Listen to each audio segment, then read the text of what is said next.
अब इसमें हम जो तमाम चीजें हैं हम उनकी बात करते हैं। सबसे पहले हम बात करते हैं डिविडेंड की। डिविडेंड, अभी तक आप लोगों ने अकाउंटिंग वाला डिविडेंड पढ़ा होता है। अकाउंटिंग में जो आपने डिविडेंड पढ़ा है वो क्या है कि शेयर होल्डर है, शेयर होल्डर ने कंपनी है, कंपनी के पास शेयर्स है, शेयर कैपिटल है, और उन्होंने क्या किया है, काम कर रहे हैं, प्रॉफिट कमाया, वो जो प्रॉफिट डिस्ट्रीब्यूट किया जाता है शेयर होल्डर्स को, वो क्या कहलाता है, वो हमारा डिविडेंड कहलाता है।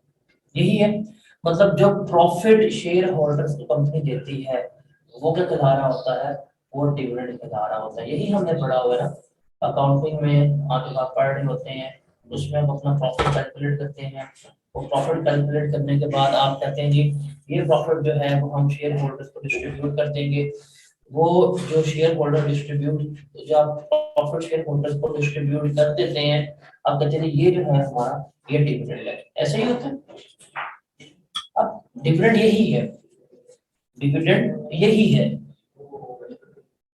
अकाउंटिंग पर्सपेक्टिव से, डिविडेंड यही है। लेकिन टैक्स वालों ने डिविडेंड को एक्सप्लेन किया है बड़े डिटेल्ड में। टैक्स वालों ने जो डिविडेंड की डेफिनेशन दी है हमने वो लेके चलती है। वो कहते हैं जो डिविडेंड, डिविडेंड सिर्फ और सिर्फ प्रॉफिट नहीं है। मतलब अभी तक अकाउंटिंग में आप जब भी बात करेंगे आप कहेंगे प्रॉफिट है वो डिविडेंड है, प्रॉफिट है वो डिविडेंड है। लेकिन टैक्स वालों ने डिविडेंड को अच्छा खासा एक्सप्लेन किया। वो सिर्फ प्रॉफिट को डिविडेंड नहीं मानते बल्कि उन्होंने डिविडेंड की बड़ी कंक्लूसिव बड़ी डिटेल्ड डेफिनेशन दी है। वो कहते हैं डिविडेंड इंक्लूड्स, डिविडेंड में क्या कुछ शामिल है, any distribution by a company to its shareholders out of accumulated profit. यही तो हम अभी बात कर रहे हैं, जो अभी आप लोगों ने बताई है कि जो कंपनी के पास प्रॉफिट्स होते हैं, एक्यूमुलेटेड प्रॉफिट्स का मतलब है कि जो उसके फॉर द ईयर जमा शुदा प्रॉफिट्स हैं। आपने नाम सुना होगा अकाउंटिंग में रिटेन्ड अर्निंग्स का, इन नाम से वाकिफ हैं आप? रिटेन्ड अर्निंग्स जो हमने अपने पास तमाम फंड्स को इकट्ठा किया होता है, प्रॉफिट्स को एक्यूमुलेट किया होता है, उन फंड्स में से, उन प्रॉफिट में से जो अमाउंट हम क्या कर रहे हैं, अपने शेयर होल्डर्स को दे रहे हैं, शेयर होल्डर्स को डिस्ट्रीब्यूट कर रहे हैं, वो अमाउंट जो होती है वो अमाउंट हमारे डिविडेंड कहलाती है। यही तो बात आपने अकाउंटिंग वाली की थी। लेकिन वो कहता है हौसला, रुको जरा, आगे हम कहते हैं, कहता है ये डिस्ट्रीब्यूशन जो है ना इसको एक्सप्लेन किया है, सिर्फ और सिर्फ कैश नहीं देते या सिर्फ और सिर्फ प्रॉफिट से अमाउंट नहीं देनी। अभी डिस्ट्रीब्यूशन आपके माइंड में तो ये है कि यार ये प्रॉफिट कमाए हैं उसमें से ये कैश उनको ट्रांसफर कर दिया या चेक इनको इशू कर दिया, आप लोगों के माइंड में यही डिस्ट्रीब्यूशन है ना। अभी तक आपके माइंड में यही है कि जो प्रॉफिट्स में से शेयर होल्डर्स को डिस्ट्रीब्यूट की जा रही है वो अमाउंट है, कैश है, रकम है, वही दी जा रही है। टैक्स वाले कहते हैं ना भाई ना, रकम, रकम तो है, ठीक है, मतलब जो आप उनको कैश दे रहे हैं, जो आप उनको चेक दे रहे हैं वो तो हम मानते हैं, उसके अलावा भी ये तमाम चीजें जो हैं ये आपका डिविडेंड ही कंसिडर होगा। कौन कौन सी, कि अगर आप अपने शेयर होल्डर्स को डिबेंचर्स या डिपॉजिट सर्टिफिकेट्स दे दे, आपने उनको प्रॉफिट देना था लेकिन आपने प्रॉफिट के बदले में उनको डिबेंचर्स या प्रॉफिट सर्टिफिकेट्स दे दिए, ये भी डिविडेंड माना जाएगा। कंपनी अपने कोई एसेट्स दे दे, मतलब पैसा भी दे सकती है, पैसा एसेट्स है, मतलब अगर शेयर होल्डर्स को पैसे दिए तो डिविडेंड है। अगर शेयर होल्डर्स को पैसे के अलावा एसी दे दिया, गाड़ी दे दी है, ये भी डिविडेंड होगा। या कंपनी अपना कैपिटल जो है वो रिड्यूस कर दे, पहले कंपनी के पास है थे 100 शेयर्स, कंपनी ने कहा यार आप हमें 10 शेयर्स वापस कर दें और अपने पैसे लेते हैं। अगर कंपनी अपना पैसा जो है वो रिड्यूस कर रही है, ये भी डिविडेंड कंसीडर होगा। उसके अलावा है कि जो फॉरेन कंपनी है, फॉरेन कंपनी जो पाकिस्तान से बाहर काम कर रही है, सॉरी फॉरेन कंपनी जो बाहरी कंपनी है और पाकिस्तान में काम कर रही है, और वो जो आफ्टर टैक्स प्रॉफिट है, ये मतलब यहाँ पे पाकिस्तान में कंपनी काम कर रही है उसने यहाँ पे प्रॉफिट कमाया और उसने वो प्रॉफिट कमा के अपनी पेरेंट कंपनी को पाकिस्तान से बाहर भेज दिया, ये भी डिविडेंड ट्रीट होगा। मतलब यहाँ पे अगर मैकडोनल्ड्स है, मैकडोनल्ड्स यहाँ पे काम कर रही है, यहाँ प्रॉफिट कमाती है, प्रॉफिट कमाने के बाद वो अगर अपना अमेरिका में जो हेडक्वार्टर है उनको वो प्रॉफिट भेजती है, तो यहाँ पे उसकी ब्रांच का अमेरिका में अपने हेड ऑफिस को प्रॉफिट भेजना भी क्या कंसिडर होगा, डिविडेंड कंसिडर होगा। उसके बाद ये तो भाई सबसे इंपॉर्टेंट है कि अगर कोई भी प्राइवेट कंपनी, यहाँ पे प्राइवेट कंपनी की मुराद है जो लॉ के लिहाज से प्राइवेट कंपनी है, नॉट टैक्स बट लॉ के लिहाज वाली। अगर कोई भी प्राइवेट कंपनी शेयर होल्डर के बेनिफिट के लिए, शेयर होल्डर के फायदे के लिए उन्हें कोई अमाउंट दे दे, उन्हें कोई खर्चा कर दे, उनपे कोई एक्सपेंस कर दे, ये भी हम डिविडेंड रीड करेंगे। अगर कोई भी प्राइवेट कंपनी, यहाँ पे प्राइवेट कंपनी आईटी वाली नहीं है बल्कि प्राइवेट कंपनी आएगी जो दूसरी वाली है। अगर कोई प्राइवेट कंपनी जो है वो लोन दे दे या एडवांस दे दे अपने शेयर होल्डर्स को, वो भी क्या कंसीडर होगा, वो हमारा डिविडेंड कंसीडर हो रहा होगा। और जब कंपनी लिक्विडेट होती है, जब कंपनी खत्म होती है, खत्म होने के बाद तो पता है उसने अपने एसेट्स बेच देने हैं, एसेट्स बेचने के बाद जो पेमेंट करेगी अपने शेयर होल्डर्स को, वो भी हम क्या करेंगे, डिविडेंड कंसीडर करेंगे। तो आज से पहले आपके माइंड में बड़ी एक अहम चीज थी कि डिविडेंड क्या होता है, कि जो पैसे दिए जाते हैं, जो प्रॉफिट दिए जाते हैं वो डिविडेंड है। बट टैक्स में उसके अलावा और चीजें भी है कि आप डिपॉजिट सर्टिफिकेट दे रहे हैं, आप कैश दे रहे हैं, आप एसेट दे रहे हैं, आप कैपिटल रिड्यूस करवा रहे हैं, आप लोन दे रहे हैं, एडवांस दे रहे हैं, लिक्विडेशन पे अमाउंट स्पेंड, लिक्विडेशन पे आपने एसेट ट्रांसफर कर दिया है, या आपने अमाउंट स्पेंड की है शेयर होल्डर से बेनिफिट के लिए उनके बिहाफ पे, ये तमाम चीजें क्या होंगी हमारी, ये डिविडेंड रेट हो रही होगी। तो सिर्फ पैसे देना डिविडेंड नहीं है, बल्कि उनके अलावा ये जो हमारे पास 7 चीजें हैं, 7 आइटम हैं, ये भी हमारी क्या कंसिडर हो रही होती हैं, ये भी हमारी डिविडेंड ही कंसिडर हो रही होती है। एक और चीज जो सबसे इम्पोर्टेंट पॉइंट है कि ये जो डिस्ट्रीब्यूशन है, ये जो हम शेयर होल्डर्स को अमाउंट दे रहे हैं, ये मैक्सिमम उनके एक्यूमुलेटेड प्रॉफिट तक होनी चाहिए। मतलब एक कंपनी है, एक कंपनी के पास जो प्रॉफिट्स हैं 100 मिलियन के हैं, और वो एक शेयर होल्डर को 120 मिलियन का लोन दे दे, हम 120 मिलियन को डिविडेंड ट्रीट नहीं करेंगे, बल्कि हम कहेंगे आपका कितना प्रॉफिट है, आपके 100 मिलियन प्रॉफिट है, तो हम 100 मिलियन तक ही क्या करेंगे, लोन ट्रीट कर रहे होंगे। तो जितने आपके एक्यूमुलेटेड प्रॉफिट्स होंगे उस हद तक ही डिस्ट्रीब्यूशन की जाएगी, तो उसको ही हम डिविडेंड मानेंगे। जो उससे ऊपर डिस्ट्रीब्यूट हो जाएगा उसको हम डिविडेंड नहीं मान रहे होंगे। तो ये डिविडेंड की डेफिनेशन है। अभी डेफिनेशन मुश्किल लग रही है याद करने में, इसको याद करने के लिए ना ये याद करना, डार्क फॉल। अगर डार्क फॉल आपको याद रह जाता है ना, आपकी ये डेफिनेशन इजीली याद हो जाएगी। अब ये डार्क फॉल ही देखो, ये डार्क और ये हमारा फॉल हो गया। अगर डार्क फॉल याद कर लेते हो, आपकी ये डेफिनेशन आपको नहीं पड़ेगा। डी से क्या बनेगा, debenture and deposit certificate. A से बनेगा assets of the company. R से बनेगा रिडक्शन ऑफ कैपिटल। एफ से बनेगा फॉरेन कंपनी का आफ्टर टैक्स प्रॉफिट। ए से बनेगा amount expended by private company. L से बनेगा लोन और एल से बनेगा लिक्विडेशन। ये याद कर लो, तुम्हारी डेफिनेशन जो है वो कंप्लीट हो जाएगी। अच्छा, अभी हमने ये जो बातें की है ना, ये थ्योरेटिकली नहीं पूछता, वो कभी नहीं कहेगा डिफाइंड डिविडेंड, भूल जाओ। आप बीए का पेपर नहीं दे रहे, आप बीकॉम का पेपर नहीं दे रहे जहां पे वो आपसे डेफिनेशन पूछ रहा होगा। उसने आपको सिनेरियोस गिवन करने हैं, आपने वो सिनेरियोस रीड करके बताना है कि ये डिविडेंड है कि नहीं है।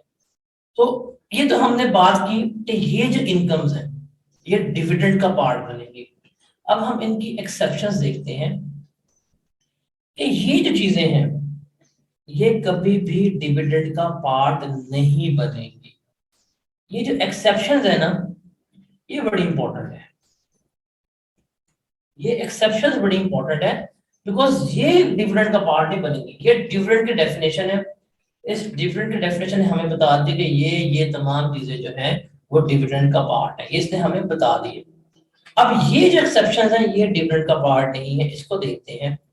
कहता है जी, अगर कोई प्राइवेट कंपनी जो मनी लेंडिंग बिजनेस में इन्वॉल्व है, अगर वो लोन या एडवांस दे दे अपने शेयर होल्डर्स को, वो डिविडेंड का पार्ट नहीं देगी। हमने क्या बात की है कि अगर प्राइवेट कंपनी अपने शेयर होल्डर्स को लोन दे, हम उसको डिविडेंड मानते हैं। लेकिन अगर private company money lending business में इन्वॉल्व है, मतलब प्राइवेट बैंक्स हैं, अब प्राइवेट बैंक जो है, बैंक का काम क्या है? बैंक का काम लोन देना है।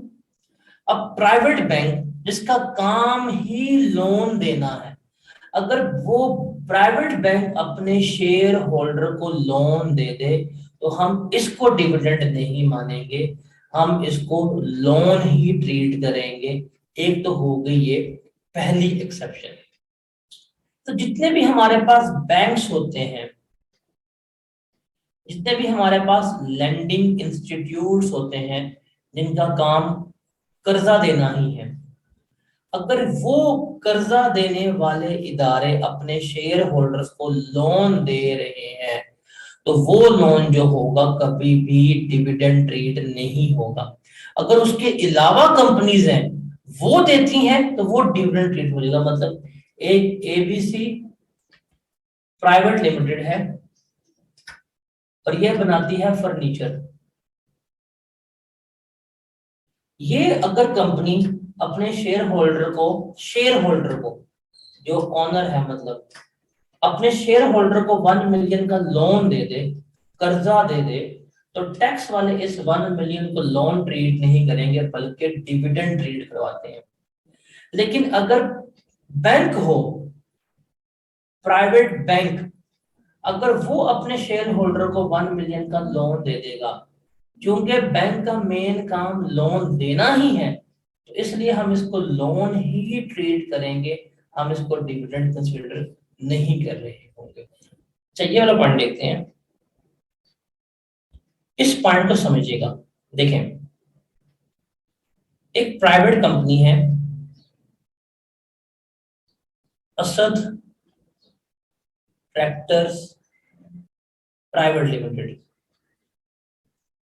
ये कंपनी का काम क्या है? क्या ये कंपनी का काम लोन देना है? प्राइवेट कंपनी है ये, बताएं, क्या इस कंपनी का काम लोन देना है? तो ये एक असद ट्रैक्टर्स प्राइवेट लिमिटेड है। अब इसका मेन काम क्या है? इसका मेन काम ट्रैक्टर्स बना के बेचना होगा। अब ये बैंक नहीं है, ये बैंक नहीं है, ये प्राइवेट लिमिटेड कंपनी है और ये नॉन बैंकिंग कंपनी है। इसने अपने एक शेयर होल्डर को लोन दिया 5 लाख का। डिपार्टमेंट क्या करेगा? डिपार्टमेंट एफपीआर इसको कहेगा, भाई क्या दिया? लोन दिया है। कहेगा हाँ जी सर लोन दिया। कहेगा भाई ये लोन नहीं है, इसको तुम डिविडेंड ट्रीट करोगे, ये डिविडेंड ट्रीट किया जाएगा। पाकिस्तान में टैक्स रेटेड डिविडेंड 15% है, कि जब भी कंपनी डिविडेंड पे करती है 15% टैक्स काट लेती है। उन्होंने कहना पाए ना, केड़ा लोन? तुम प्राइवेट कंपनी हो? जी मैं प्राइवेट कंपनी हूँ। क्या तुम नॉन बैंकिंग कंपनी हो? जी मैं नॉन बैंकिंग कंपनी हूँ। क्या तुम्हारा काम लेंडिंग का है? नहीं, मेरा काम ट्रैक्टर बनाने का है। क्या तुमने शेयर होल्डर को लोन दिया है? जी मैंने शेयर होल्डर को लोन दिया है। तो उसको लोन को ट्रीट कर रहे हो, इसको डिविडेंड ट्रीट करो। फिर टैक्स वाले क्या कहेंगे कि तुमने इसको 5 लाख रुपया दिया है, इसको डिविडेंड ट्रीट करो, और इस 5 लाख के ऊपर 15% जो टैक्स है वो हमें जमा कराओ, बिकॉज ये डिविडेंड है। पाकिस्तान में डिविडेंड के ऊपर क्या रेट है? 15% टैक्स का रेट है। कि अगर प्राइवेट कंपनी लोन देती है अपने शेयर होल्डर्स को, तो हम उसको डिविडेंड ट्रीट करते हैं। अब हमने उसको डिविडेंड ट्रीट कर दिया, मतलब हमने उसका टैक्स ले लिया। अब बाद में साल खत्म हो गया, अगला साल आ गया। अब कंपनी ने, ये असद ट्रैक्टर लिमिटेड ने हकीकतन डिविडेंड डिक्लेयर कर दिया। असल में उसने डिविडेंड डिक्लेयर कर दिया कि जी ये शेयर होल्डर है, इसकी इन्वेस्टमेंट के मुताबिक इसका जो डिविडेंड बन रहा है वो 7.5 लाख रुपया है। उसने उसको फोन किया, उसने कहा फाइन थोड़ा डिविडेंड आ गया, आपका इतना डिविडेंड बन रहा है। इसने कहा ठीक है। उसने ये 7.5 लाख डिविडेंड था, ये असल डिविडेंड है, असली वाला, रियल डिविडेंड। ये उसने डिविडेंड पे किया, और कंपनी ने कहा सर हमने आपको लोन दिया था 5 लाख रुपए का। उसने कहा हाँ हाँ वो बीच में काट लो। ये 5 लाख काट के रिमेनिंग 2.5 लाख रुपया पे कर दिया।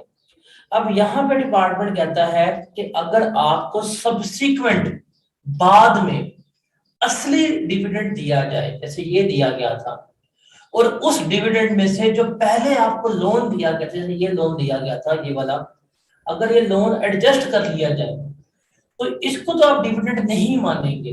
जितना आपको नेट अमाउंट मिलेगी असली डिविडेंड की एडजस्ट करने के बाद, ये क्या होगा, आपका डिविडेंड कंसीडर होगा। अब इस केस में क्या हो रहा है, इस केस में कंपनी ने 7.5 लाख रुपए दिया उसको, कागजों में किताबों में कैलकुलेशन में इसका डिविडेंड 7.5 लाख बना है, जो वाकई असली डिविडेंड है। लेकिन उसमें से हमने 5 लाख जो लोन दिया था वो एडजस्ट कर लिया। एडजस्ट करने के बाद हमने इसको कितनी अमाउंट दी है, 2.5 लाख। तो अब हम इसको क्या डिविडेंड मानेंगे, हम इसका 2.5 लाख डिविडेंड मानेंगे। और अब इसके 2.5 लाख के ऊपर क्या करेंगे, 15% टैक्स लगा के गवर्नमेंट को पे करेंगे। तो कहते हैं जी, अगर सब्सिक्वेंट डिविडेंड जो है अगर हमने वो की दिया है और उसमें से जो पहले हमने लोन दिया था उसको सेट ऑफ कर दिया है, तो वो जो सेट ऑफ किया गया है ये वाला डिविडेंड, इसको हम डिविडेंड ट्रीट नहीं करेंगे। ये डिविडेंड ट्रीट होगा, मतलब इस 7.5 लाख में से हमने सिर्फ कितना डिविडेंड ट्रीट करना है, 2.5 लाख डिविडेंड ट्रीट करना है। It is just like that कि प्रीवियसली ये जो लोन था उसको हमने डिविडेंड ट्रीट कर तो लिया था, अब ये लोन हमारा सेट ऑफ हो गया। क्योंकि लोन सेट ऑफ हो गया और पहले हमने इसको लोन डिक्लेयर किया था, इसको हमने लोन कंसीडर किया हुआ था, लोन को हमने डिविडेंड कंसीडर किया था, तो दोबारा हम कंसीडर नहीं करेंगे। सिंपल इज दैट, ये हमारा रूल है। उसके बाद ये वाला जो पॉइंट है ना, ये सिर्फ और सिर्फ पेट्रोलियम एक्सप्लोरेशन कंपनी के लिए है। मतलब वो फॉरेन कंपनीज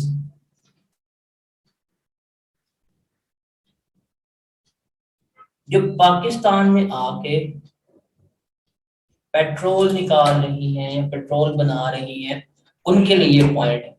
पाकिस्तान में बताएं किस किस कंपनी का पेट्रोल मिलता है पीएसओ के अलावा, जो टोटल है वो मिलता है पाकिस्तान में आपको, शेल मिलता है, कॉल्टेक्स मिलता है। अब ये टोटल है, क्या ये कंपनी पाकिस्तानी है? The answer is no, Saudi company है, फ्रेंच कंपनी है, लेकिन जो रिफाइनरी है वो सऊदी है। शेल पाकिस्तानी है? नहीं, अमेरिकन कंपनी है।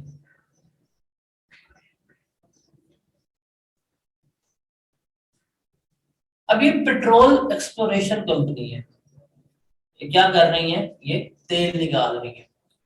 अब यहाँ पे ऑपरेट कर रही है, इनके हेड ऑफिस अमेरिका में है, सऊदीया में है।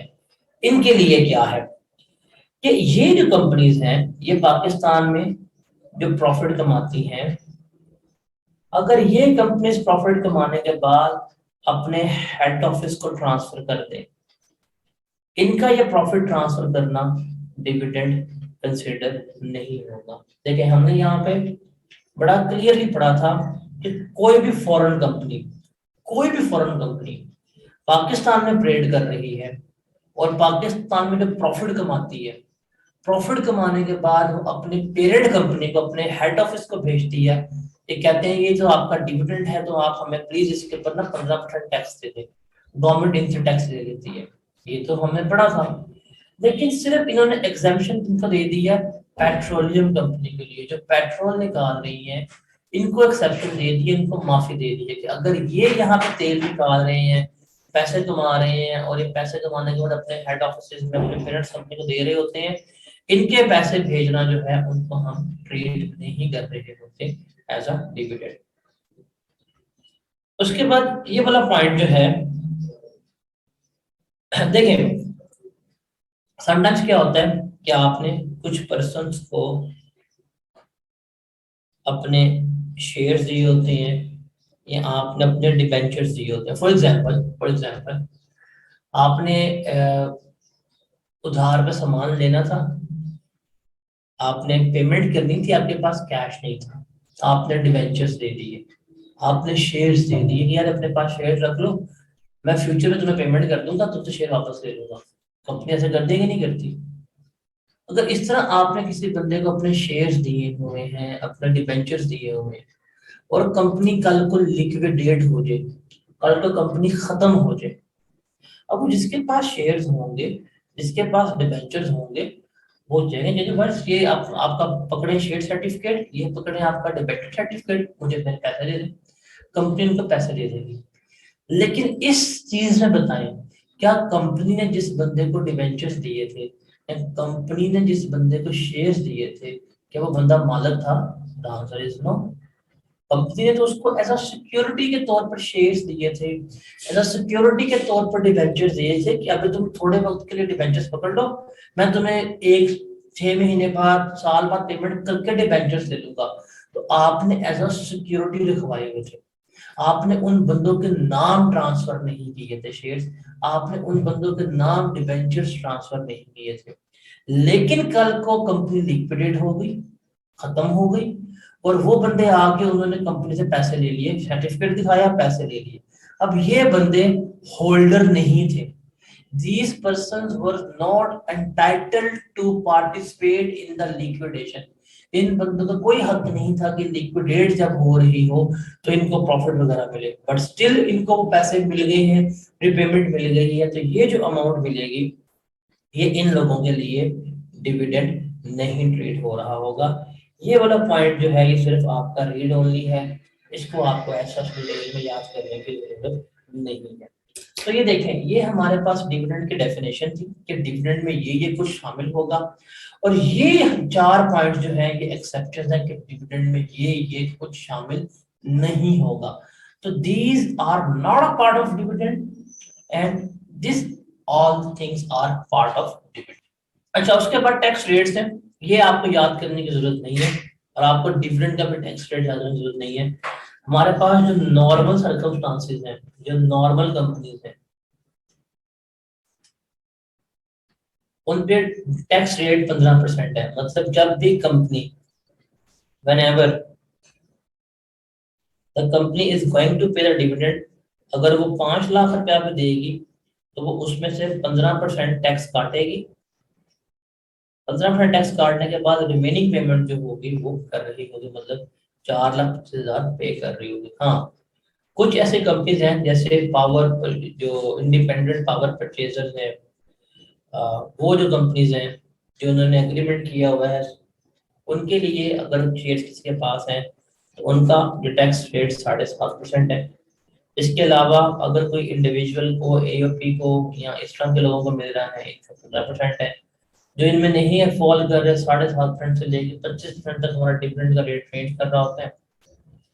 उसके अलावा किसी कंपनी का कोई ऐसा डिविडेंड है या किसी कंपनी से डिविडेंड रिसीव कर रहे हो लेकिन उस कंपनी के ऊपर कोई टैक्स नहीं है, उसके प्रॉफिट के ऊपर उसने टैक्स नहीं पे किया हुआ, तो इस केस में ऐसा डिविडेंड जो होगा उसके ऊपर 25% रेट लगेगा। तो ये आपको याद करने की जरूरत नहीं है, इसको सिर्फ और सिर्फ आपने रीड ओनली कर लेना है।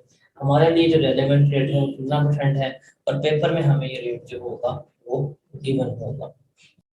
पेपर में हमें ये रेट गिवन होगा 15%। ये बस आपको बताया गया है कि जो पावर प्रोड्यूसर्स कंपनी है ना, जैसे जो वापडा वगैरह होगी, जो इंडिपेंडेंट पावर प्रोड्यूसर्स कंपनीज है, अगर इनके डिविडेंड होंगे इनके ऊपर टैक्स 7.5% लगेगा। नॉर्मल कंपनीज में टैक्स लगेगा 15%। तो अगर कोई ऐसी कंपनी जो है जिसने अपने प्रॉफिट्स के ऊपर टैक्स पे नहीं किया, उसके प्रॉफिट एग्जाम थे, उसके प्रॉफिट माफ थे, अगर वो डिविडेंड दे रही है तो उसके डिविडेंड पे कितना टैक्स लगेगा? 25% टैक्स लग रहा होगा। तो ये 3 बातें हैं, ये बस आपने रीड करनी है, याद करने की जरूरत नहीं है। आगे हम बात करते हैं फॉरेन डिविडेंड की। फॉरेन डिविडेंड का मतलब क्या है कि आपको, आपने इन्वेस्टमेंट किसी फॉरेन कंपनी में की हुई थी और उस कंपनी से क्या हो रहा है, आपको डिविडेंड रिसीव हो रहा है। ये जो आपको फॉरेन डिविडेंड रिसीव हो रहा है ना, ये एनटीआर में भी ट्रीट हो सकता है और ये एफटीआर में भी ट्रीट हो सकता है। एनटीआर में कब ट्रीट होगा? अगर आपको जिस फॉरेन कंपनी से डिविडेंड मिल रहा है, अगर उस फॉरेन कंपनी ने पाकिस्तानी टैक्स रूल्स के मुताबिक जो टैक्स बनता था, मतलब जो अभी हमने सेक्शन पढ़ा है ये वाला, इसके मुताबिक जो टैक्स बनता था उस फॉरेन कंपनी ने वो टैक्स नहीं काटा और उसने ऐसे ही आपको डिविडेंड दे दिया, तो वो जो डिविडेंड मिलेगा वो आपका एनटीआर का पार्ट बनेगा।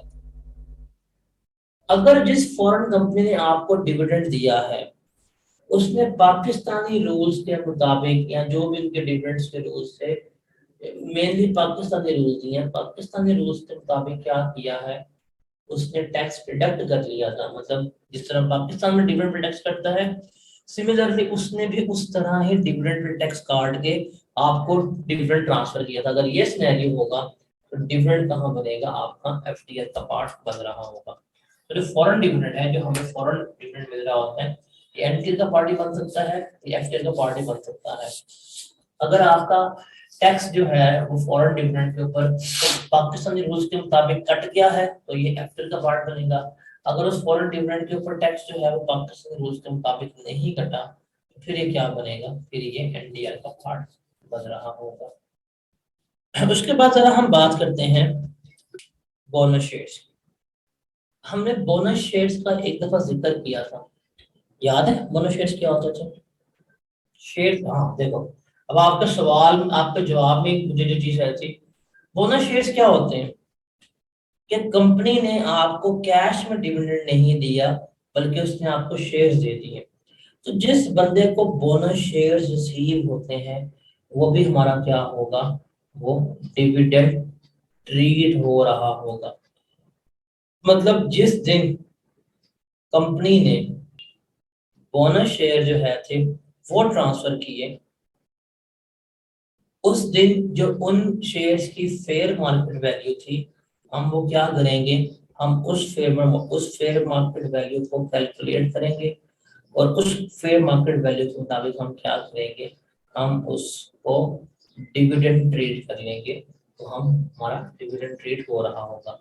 जो बोनस शेयर्स मिल रहे होते हैं वो भी हमारे डिविडेंड होते हैं, और जो डिविडेंड इन स्पीशी होता है वो भी हमारा क्या है, वो हमारा डिविडेंड ही ट्रीट हो रहा है।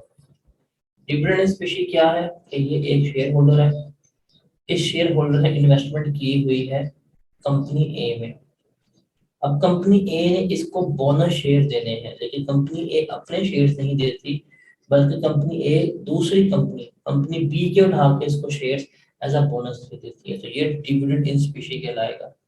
ये डिविडेंड इन स्पीशी के तहत आपको शेयर्स मिल रहे होते हैं, ये भी हमारा क्या होता है, डिविडेंड ट्रीट होता है। मतलब जो उनकी फेयर मार्केट वैल्यू होती है हम उसको अपना एज अ डिविडेंड कंसीडर कर लेते हैं। और इनका डिस्पोजल जो है था इन शेयर्स का, वो हमने पढ़ लिया था कि जब हम इन शेयर्स को बेचते हैं, सेल्स करते हैं, तो उनका रेलेवेंट गेन या लॉस किस तरह निकालते हैं। तो जब आपको बोनस शेयर्स मिलते हैं तो ये आपका डिविडेंड ट्रीट होते हैं और ये आपकी इनकम में ऐड हो जाते हैं। अच्छा, अब हमने डिविडेंड पढ़ा है, अब उस डिविडेंड से रिलेटेड जो सवाल है ना वो मैं आपसे डिस्कस कर देता हूँ। रिक्वायरमेंट है determine the amount to be treated as dividend. हमने बताना है कितनी अमाउंट डिविडेंड में ट्रीट होती है। अब देखें डिविडेंड जो पूरा हमने पढ़ा है उसमें से इस तरह के सवाल मिलते हैं। Omega private limited is engage in the business of trading and sale of fertilisers. एक प्राइवेट कंपनी है, वो कारोबार कर रही है फर्टिलाइजर्स का, खरीदो फरोख्त का। The company has extended a loan of rupees 2.5 million to one of its shareholder on 30 जून 2021। उसने अपने एक शेयर होल्डर को 25 लाख रुपए का लोन दे दिया। हालांकि उस दिन उसके जो एक्यूमुलेटेड प्रॉफिट्स थे वो 1.8 मिलियन थे। हमने बताना है कितनी amount as a dividend rate होगी, इसका हमने फैसला करना है। अब देखो यहाँ पे हमने बड़े कैटेगोरिकली पढ़ा था कि जितने आपके एक्यूमुलेटेड प्रॉफिट्स होते हैं आपने उतना ही डिविडेंड ट्रीट करना होता है। अब इस केस में इसके जो प्रॉफिट्स हैं वो कितने हैं, इस केस में इसके प्रॉफिट्स जो है वो 1.8 मिलियन है। इस केस में इसका जो एक्यूमुलेटेड प्रॉफिट है वो 1.8 मिलियन है, और इसको कितना लोन दे दिया है, इसको हमने लोन दे दिया है 2.5 मिलियन का। अब बताएं कितना हम डिविडेंड रीड करेंगे। तो देखो यहाँ पे हमें डेफिनेशन में वाज़िया तौर पे रूल बता दिया है कि जितने प्रॉफिट्स होंगे हमने उतना ही डिविडेंड रीड करना है। तो यहाँ पे हालांकि लोन 25 लाख दिया गया है, लेकिन चूंकि प्रॉफिट्स 1.8 मिलियन है, तो इसलिए हम कितना ट्रेड करेंगे, हम 1.8 मिलियन को क्या ट्रेड करेंगे, एज अ डिविडेंड ट्रेड करेंगे। और इस 1.8 मिलियन के ऊपर 15% जो होगा वो टैक्स गवर्नमेंट को जमा करवाना पड़ेगा। मतलब जिसको लोन दिया है उससे, उसके लोन में से ये 15% हम काट के गवर्नमेंट को जमा करवा देंगे। इस तरह का सवाल आपको पेपर में आते हैं। अब आप देखिए सेकंड क्वेश्चन हम देखते हैं। Explain the tax implication on RBI's branch in Pakistan of the remittances of after-tax profit of the branch to its head office in Netherlands। एक आरबीआई की ब्रांच पाकिस्तान में काम कर रही है, उसने आफ्टर टैक्स प्रॉफिट जो है वो रेमिट किए हैं, भेजे हैं अपने हेड ऑफिस को नेदरलैंड में। Robin petroleum international company incorporated in Netherland, foreign company है, is operating in Pakistan as branch, और यहाँ पे एज अ ब्रांच के तौर पर काम कर रही है। RBI has entered into an agreement with the government of Pakistan, उसका वायदा हुआ है हुकूमत पाकिस्तान के साथ, under which RBI has been given the right to explore and produce crude oil, कि वो तेल ढूंढेगी और निकालेगी, और नेचुरल गैस जो है जो कुछ मखसूस एरियाज हैं सिंध के और बलूचिस्तान में, उसके बारे में उसने बताना है। तो हमने बताना है कि ये जो ब्रांच काम कर रही है उसका क्या इम्प्लीकेशन होंगी, टैक्स इम्प्लीकेशन होगी, उसके बारे में हमने बताना। तो हम सिंपल कह देंगे कि जो ब्रांच ने प्रॉफिट कमाया होगा उस प्रॉफिट के ऊपर तो ब्रांच क्या करेगी, टैक्स पे करेगी पाकिस्तान में, ये टैक्स पे करेगी। और जो होगा आफ्टर टैक्स प्रॉफिट, मतलब प्रॉफिट कटने के बाद अमाउंट, ये रेमिट कर देगी, ये अपने हेड ऑफिस को भेज देगी, और इसको वो हम डिविडेंड ट्रीट नहीं करेंगे, ये एक्सेप्शंस में ट्रीट हो रहा है। ये वाला पॉइंट हमने पढ़ा था। अगर कोई पेट्रोलियम एक्सप्लोरेशन कंपनी है, फॉरेन कंपनी पाकिस्तान में अगर ब्रांच ऑपरेट कर रही है और अपने हेड ऑफिस को पैसे भेजती है, तो उसको हम डिविडेंड ट्रीट नहीं करते, उसके ऊपर हम टैक्स नहीं लगाएंगे। ठीक है जी। अब उसके बाद इसी डिविडेंड से रिलेटेड हम कुछ और सवाल देखते हैं। Under what circumstances advance or loan to a shareholder by a private company would be treated as dividend, हम उनको डिविडेंड ट्रीट करेंगे with reference to income tax ordinance, हमने बताना है। बताएं जी किन सर्कमस्टांसेस में अगर हम शेयर होल्डर को एडवांस में लोन देते हैं तो वो हमारा क्या होगा, डिविडेंड रेट होगा। हमने इसमें बताना है ये कि अगर आपने लोन लिया है ऐसी कंपनी से जो लैंडिंग बिजनेस नहीं कर रही, तो वो आपका एक वो जो होगा एज अ डिविडेंड रेट हो रहा होगा। दूसरा, आपने आपको जो सब्सिक्वेंट डिविडेंड दिया गया था वो सेट ऑफ हो गया सारा, उसके बाद जो रिमेनिंग अमाउंट आपको ट्रांसफर की गई है तो वो क्या किया जाएगा, वो आपका डिविडेंड रेट किया जा रहा होगा। तो ये हमने वो पॉइंट लिखे हैं। उसके बाद देखें ये अमाउंट लिखिएगा, how much of the amount received by Shivani group is dividend. सवाल में देगा Rose company limited has a paid up capital of 5 million, उसका पेड अप कैपिटल 5 मिलियन का है, उसके पास 5 लाख शेयर्स हैं 10 रुपए ईच के हिसाब से। On 30 June 2001 the company's balance sheet shows accumulated profit of rupees 1.5 million, 15 lakh के उसके प्रॉफिट्स हैं। Last year the company has created a reserve of rupees 1 million for the issue of bonus shares, तो 1 million के reserve भी है। तो total profits हैं 1.5 plus 1 करेंगे 2.5 मिलियन के इसके accumulated प्रॉफिट्स हैं। The company has to be liquidated, company क्या है, अल्लाह हाफिज, बाय बाय, अच्छा चलती है, दुआ में याद रखना। The official liquidator has realized rupees 6.5 million, जो लिक्विडेटर हायर किया था जिसने कंपनी को बेचना था, उसने कहा जी हमें तो ये कंपनी बेच बूझ के हमें तो 65 लाख मिल जाएगा। And distribution among the share holder was made at rate of 13 पर शेयर, और हम शेयर होल्डर्स को 13 रुपए पर शेयर के हिसाब से पेमेंट कर देंगे। शिवानी ग्रुप के पास 2 लाख शेयर थे, हमने बताना है शिवानी ग्रुप को कितना डिविडेंड कंसीडर होगा। अब आप देखो ये वाला पॉइंट किससे रिलेट कर रहा है? ये वाला पॉइंट लिक्विडेशन ऑफ कंपनी से रिलेट कर रहा है। जब कंपनी लिक्विडेट होती है और लिक्विडेट होने के बाद शेयर होल्डर को पेमेंट करती है, उससे रिलेट कर रहा है। अब आप देखें, शिवानी कंपनी ने इन्वेस्टमेंट की थी 10 रुपए के लिहाज से 2 लाख शेयर लिए थे।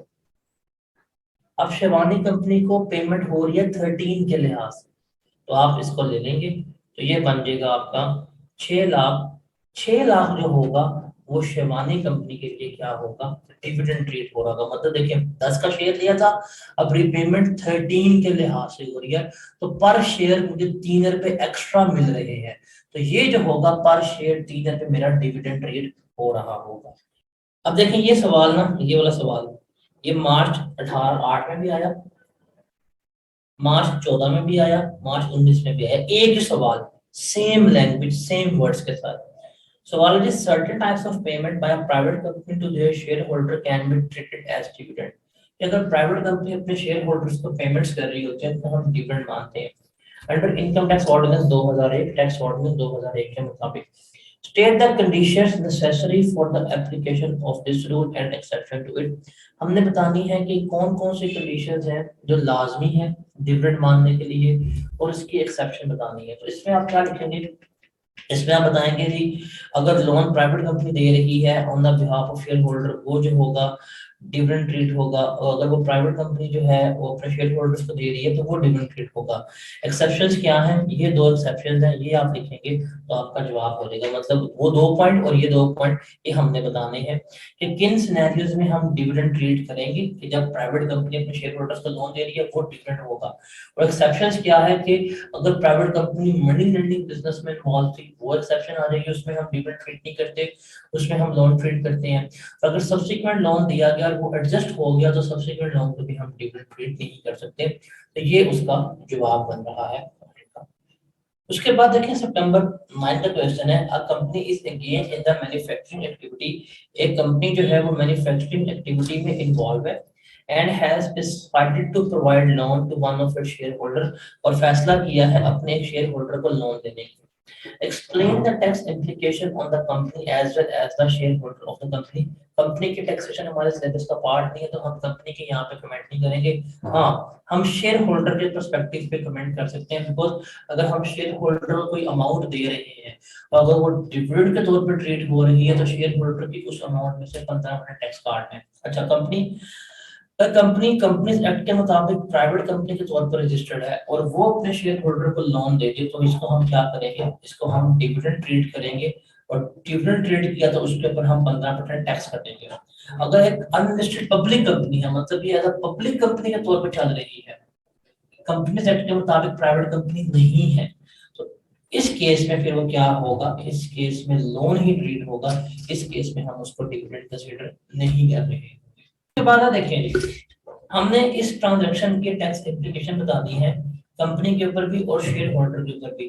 कंपनी के टैक्सेशन सिलेबस का पार्ट नहीं है तो हम कंपनी के टैक्सेशन के ऊपर कमेंट नहीं करेंगे। हाँ, अलबत्ता हम शेयर होल्डर के बारे में बता देंगे। तांबा Pakistan private limited is engage in the manufacture of pharmaceutical product, मतलब वो दवाइयां बना रही है, दवाई साज कंपनी है। Its board of director has approved a 3 year loan to one. उन्होंने शेयर होल्डर के लिए 3 साल का लोन अप्रूव करवा दिए।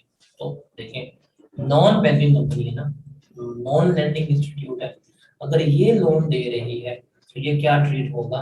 ये फिर हम उसके लिए डिविडेंड ट्रीट करेंगे, और डिविडेंड ट्रीट करेंगे तो उसके ऊपर हम टैक्स लेंगे। हाँ, अलबत्ता हम इस पॉइंट में ये बात बताएंगे, अगर सब्सिक्वेंटली इस कंपनी ने अपना डिविडेंड डिक्लेयर किया और उस डिविडेंड में से जो लोन दिया हुआ है वो एडजस्ट हो गया, तो वो जितना अमाउंट एडजस्ट होगी वो लोन ट्रीट नहीं होगी। तो मतलब दोनों बातें, मतलब हमें ये वाली बात सब्सिक्वेंट डिविडेंड वाली ये बतानी पड़ेगी, और ये बतानी पड़ेगी कि ये हमारा डिविडेंड ट्रीट हो रहा है। तो ये दोनों बातें हमें इसमें एक्सप्लेन करनी पड़ेगी शेयर होल्डर के पर्सपेक्टिव के लिए। उसके बाद है जी, what do you understand by the term dividend? Briefly discuss the provision relating to imposition of tax on dividend. तो इसमें आपने वो डार्क फॉल हमने पढ़ा है, वो आपने डार्क फॉल लिखना है कि डार्क फॉल क्या होता है, उसके बारे में हम तमाम चीजें जो है वो यहाँ पे डिस्कस कर देंगे। और टैक्स इम्प्लीकेशन का मतलब क्या है कि रेट जो होगा 15% होगा, ये आपको बताना है। उसके बाद सितंबर 14 क्वेश्चन है, ABC private limited has decided to provide a loan of ₹5 million to one of its shareholder for the purchase of house. हमने बताना है कि इसकी क्या ट्रीटमेंट होगा। प्राइवेट लिमिटेड है, अगर ये प्राइवेट लिमिटेड कंपनी जो है ये नॉन बैंकिंग कंपनी है, उसने अपने शेयर होल्डर को लोन दिया है, तो हम इसको क्या ट्रीट करेंगे, हम इसको डिविडेंड ट्रीट करेंगे और इसके ऊपर हम क्या चार्ज करेंगे, हम इसके ऊपर 15% टैक्स चार्ज कर रहे होंगे। उसके बाद सवाल आता है एक और सितंबर 18 का, explain in the light of income tax ordinance whether you are agree with the notice issued to आरएफपीएल।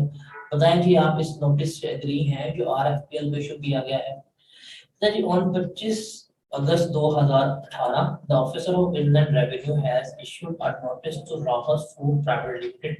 राहत फूड प्राइवेट लिमिटेड को उसने 25 अगस्त 2018 को नोटिस किया to deposit the withholding income tax of rupees 19,50,000 के भाई साहब 19,50,000 रुपए का टैक्स जो है वो आके हमें सबमिट करवाओ, वो आके हमें जमा कराओ।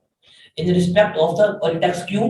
बिकॉज आपने 13 मिलियन का लोन दिया है मिस्टर नदीम को जो आपके एक शेयर होल्डर है, और वो कह रहे हैं कि क्योंकि आप प्राइवेट कंपनी है, आपने अपने शेयर होल्डर को लोन दिया है, इसलिए इस लोन को क्या ट्रीट करना है, हमने डिविडेंड ट्रीट करना है। The notice was serve to the company on 30 August 2008। Company को नोटिस 30 अगस्त को मिल गया। According to RFPL record, RFPL के रिकॉर्ड्स के मुताबिक जब लोन दिया था नदीम को, उन्होंने दिया था 25 मई 2017 को। When accumulated profits of the company was rupees 12 million, जब कंपनी के प्रॉफिट क्या थे, 12 मिलियन थे। तो बताएं क्या आप ये जो नोटिस इशू हुआ है 19,50,000 जमा कराने का, क्या आप इससे सहमत हैं? क्या आपको जमा करवाना चाहिए? आप क्या इस नोटिस से एग्री कर रहे हैं? यस और नो करने में आपको तो तकलीफ हो रही है। आंसर इज नो, हम इससे एग्री नहीं करते। क्यों? बिकॉज जिस दिन हमने लोन दिया था उस दिन था हमारे एक्यूमुलेटेड प्रॉफिट 12 मिलियन के, तो हम 12 मिलियन तक ही लोन कंसीडर करेंगे। तो 12 मिलियन का बताएं 15% कितना बनता है, 18 लाख।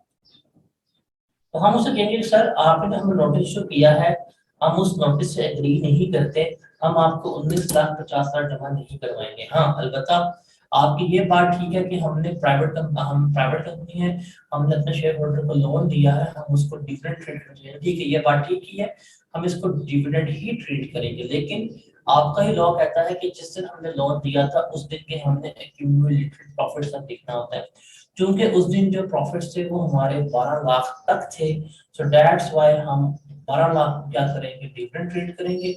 उस 12 लाख के ऊपर जो टैक्स बन रहा है वो 18 लाख बन, 12 मिलियन के ऊपर जो टैक्स जो है वो 18 लाख बन रहा है, तो हम आपको 18 लाख टैक्स पे कर देंगे, हम आपको 19,50,000 टैक्स पे नहीं करेंगे। तो ये इसका अप्रोप्रिएट जवाब होगा। तो ये सारी कहानी है डिविडेंड की। जो मैंने पहले कहा था ये डिविडेंड की डेफिनेशन रट्टे से ज्यादा अगर आप देखें तो मैंने आपको जितने भी सवाल करवाए हैं ये सारे के सारे केस सिनेरियोज हैं, इसमें स्ट्रेट फॉरवर्ड डेफिनेशन नहीं आई हुई। तो एग्जामिनर जो है वो स्ट्रेट फॉरवर्ड डेफिनेशन नहीं पूछता, और जहां पे उसने, अगर आपने चीज गौर की हो, जहां पे भी उसने स्ट्रेट फॉरवर्ड डेफिनेशन पूछी है वो एक ही पॉइंट पूछ रहा है कि प्राइवेट कंपनी के जो लोन है वो डिविडेंड कब ट्रीट होगा और कब ट्रीट नहीं होगा। ये एक ही बात उसने कॉमन पूछी है। तो हमने कितने सवाल बनाए हैं, 1 2 3 4 5 6 7 8 9 10 सवाल मैंने आपको कराया डिविडेंड के। 10 सवाल, उन 10 सवालों में से 7 केस सिनेरियोज आए हैं, और वो केस सिनेरियोज भी किससे रिलेट कर रहे हैं, प्राइवेट कंपनी और लोन से रिलेट कर रहे हैं। जो थ्योरेटिकल क्वेश्चन आया है डिविडेंड का वो भी एक ही पॉइंट पे आया है कि प्राइवेट कंपनी अगर लोन देती है डिविडेंड कब ट्रीट होगा, डिविडेंड कब ट्रीट नहीं होगा। एक सवाल सिर्फ जो आया था मार्च 13 में कि डिविडेंड का क्या मतलब है, वो सिर्फ डेफिनेशन थी, उसके अलावा कभी भी ये चीज नहीं आई। That was all discussion about dividend.